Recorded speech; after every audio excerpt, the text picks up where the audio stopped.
Assalamualaikum warahmatullahi wabarakatuh. Perkenalkan, nama saya Ahmad Razak Aswa, Prodi PTK, nomor induk Taruna 20.1.12.001. Saya akan mempresentasikan tugas hukum maritim, yaitu tentang hukum maritim dan peraturan perikanan. Hukum maritim. Hukum maritim adalah himpunan peraturan-peraturan termasuk perintah-perintah dan larangan-larangan yang bersangkut paut dengan lingkungan maritim dalam arti luas, yang mengurus tata tertib dalam masyarakat maritim. Oleh karena itu, harus ditaati oleh masyarakat itu.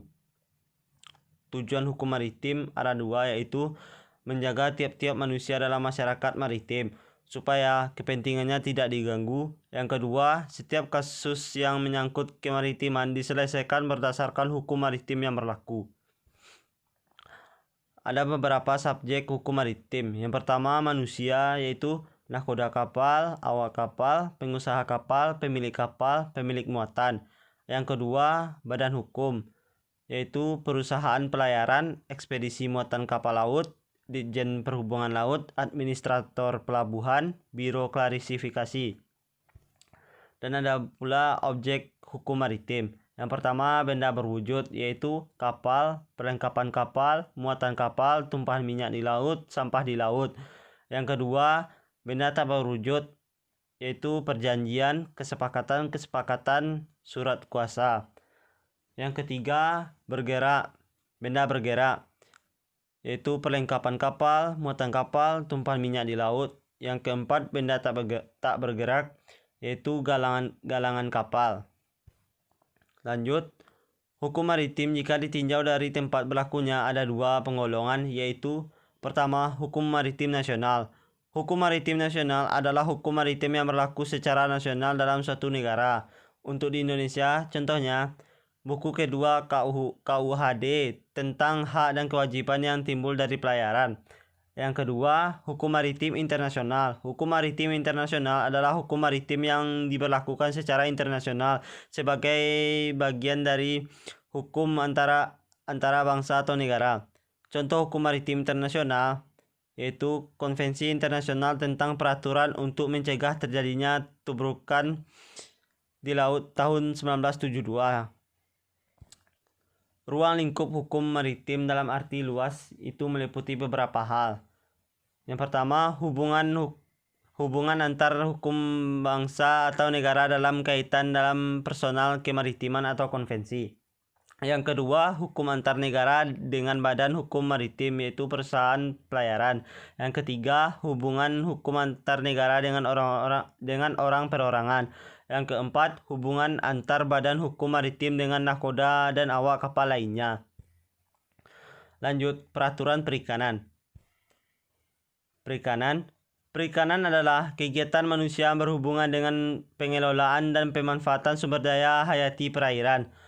Sumber daya hayati perairan tidak dibatasi secara tegas dan pada umumnya mencakup ikan, amfibi, dan berbagai vertebrata penghuni perairan dan wilayah yang berdekatan serta lingkungannya.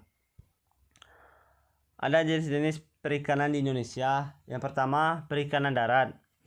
Perikanan darat merupakan usaha pembudidaya atau penangkapan ikan yang dilakukan di daratan.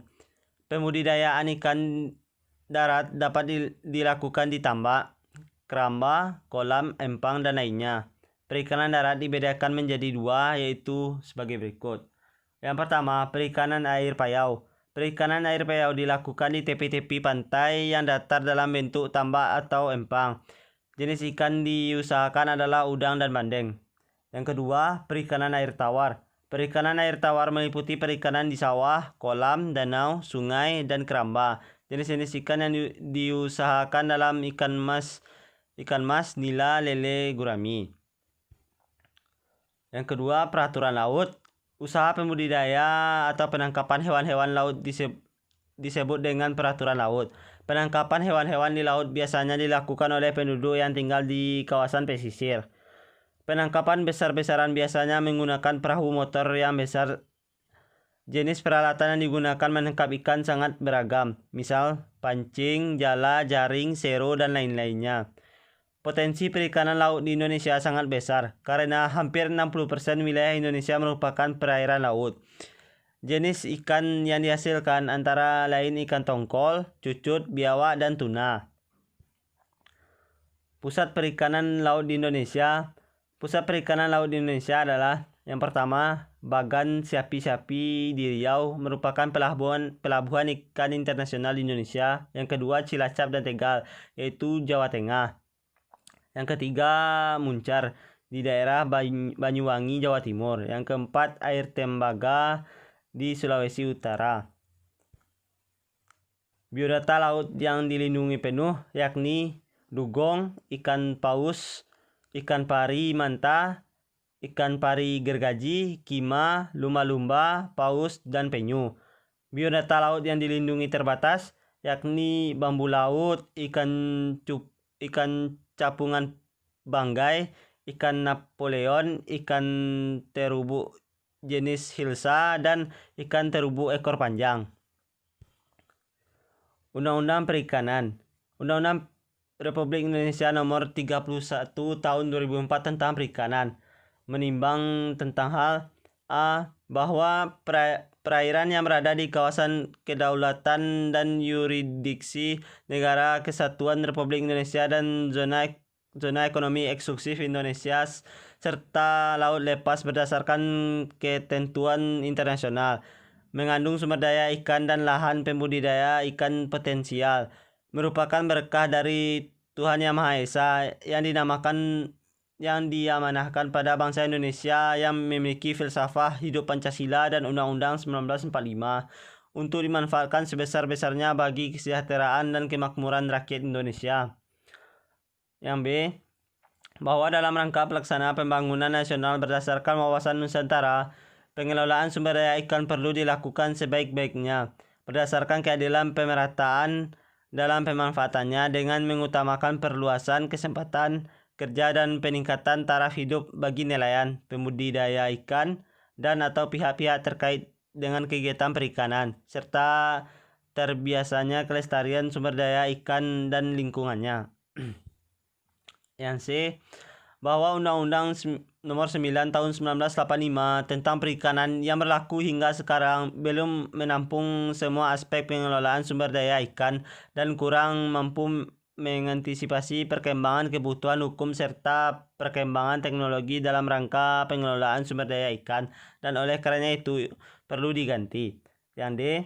Bahwa berdasarkan pertimbangan sebagaimana dimaksud dalam huruf A, huruf B, dan huruf C perlu membentuk undang-undang tentang perikanan untuk mengganti Undang-Undang Nomor 9 Tahun 1985 tentang perikanan. Baiklah, sekian dari saya.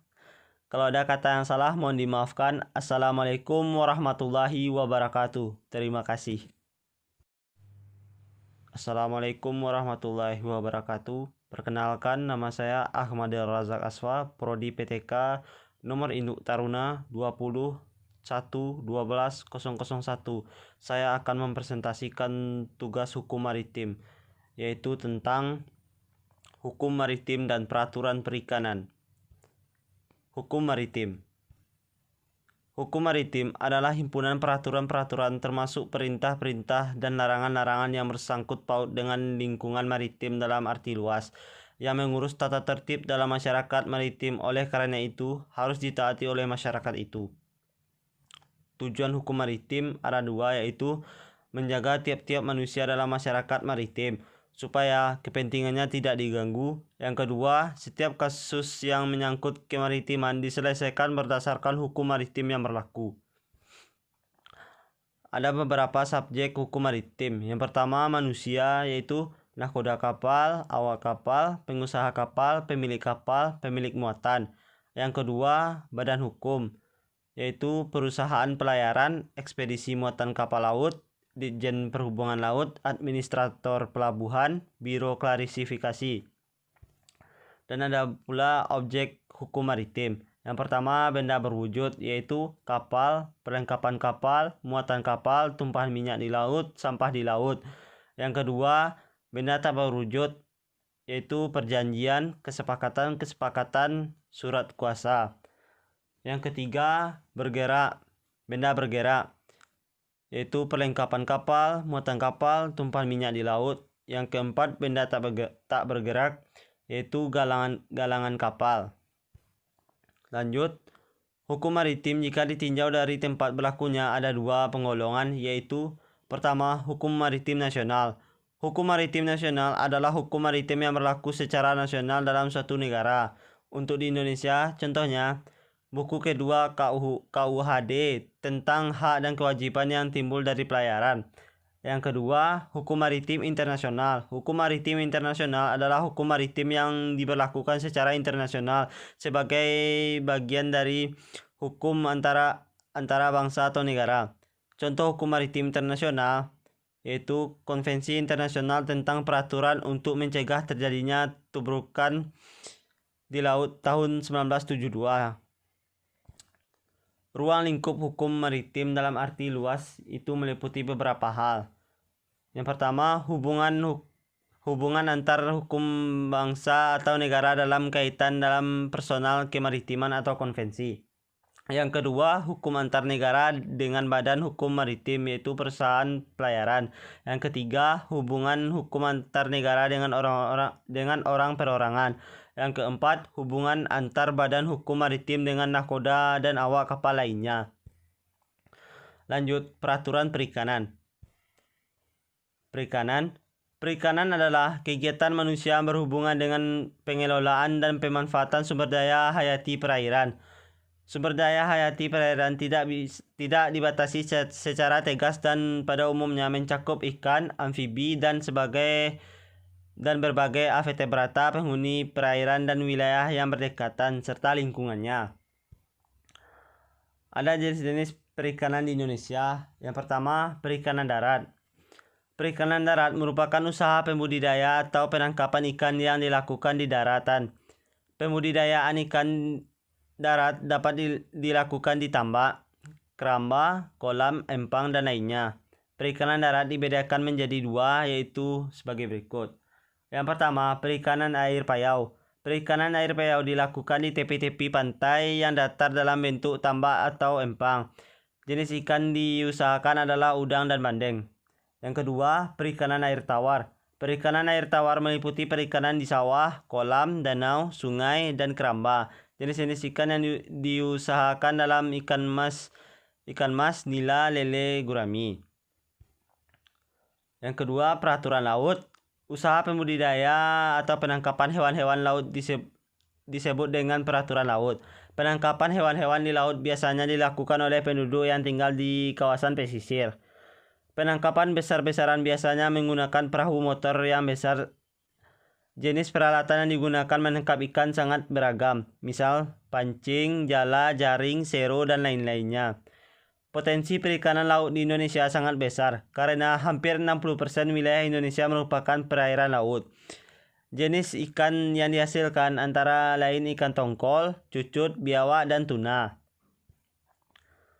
Pusat perikanan laut di Indonesia. Pusat perikanan laut di Indonesia adalah yang pertama, Bagan Siapi-Siapi di Riau merupakan pelabuhan ikan internasional di Indonesia. Yang kedua, Cilacap dan Tegal, yaitu Jawa Tengah. Yang ketiga, Muncar di daerah Banyuwangi, Jawa Timur. Yang keempat, Air Tembaga di Sulawesi Utara. Biodata laut yang dilindungi penuh yakni dugong, ikan paus, ikan pari manta, ikan pari gergaji, kima, lumba-lumba, paus, dan penyu. Biodata laut yang dilindungi terbatas yakni bambu laut, ikan capungan banggai, ikan Napoleon, ikan terubu jenis hilsa, dan ikan terubu ekor panjang. Undang-Undang Perikanan. Undang-Undang Republik Indonesia Nomor 31 Tahun 2004 tentang Perikanan menimbang tentang hal A. Bahwa perairan yang berada di kawasan kedaulatan dan yurisdiksi Negara Kesatuan Republik Indonesia dan zona ekonomi eksklusif Indonesia serta laut lepas berdasarkan ketentuan internasional mengandung sumber daya ikan dan lahan pembudidaya ikan potensial, merupakan berkah dari Tuhan Yang Maha Esa yang diamanahkan pada bangsa Indonesia yang memiliki filsafat hidup Pancasila dan Undang-Undang 1945 untuk dimanfaatkan sebesar-besarnya bagi kesejahteraan dan kemakmuran rakyat Indonesia. Yang B, bahwa dalam rangka pelaksanaan pembangunan nasional berdasarkan wawasan Nusantara, pengelolaan sumber daya ikan perlu dilakukan sebaik-baiknya berdasarkan keadilan pemerataan dalam pemanfaatannya dengan mengutamakan perluasan kesempatan kerja dan peningkatan taraf hidup bagi nelayan, pembudidaya ikan, dan atau pihak-pihak terkait dengan kegiatan perikanan, serta terbiasanya kelestarian sumber daya ikan dan lingkungannya.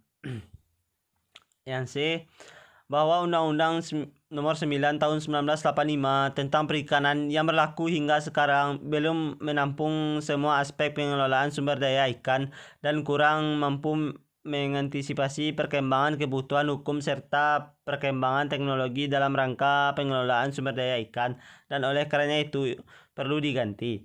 Yang D, bahwa berdasarkan pertimbangan sebagaimana dimaksud dalam huruf A, huruf B, dan huruf C, perlu membentuk undang-undang tentang perikanan untuk mengganti Undang-Undang Nomor 9 Tahun 1985 tentang perikanan. Baiklah, sekian dari saya. Kalau ada kata yang salah mohon dimaafkan. Assalamualaikum warahmatullahi wabarakatuh.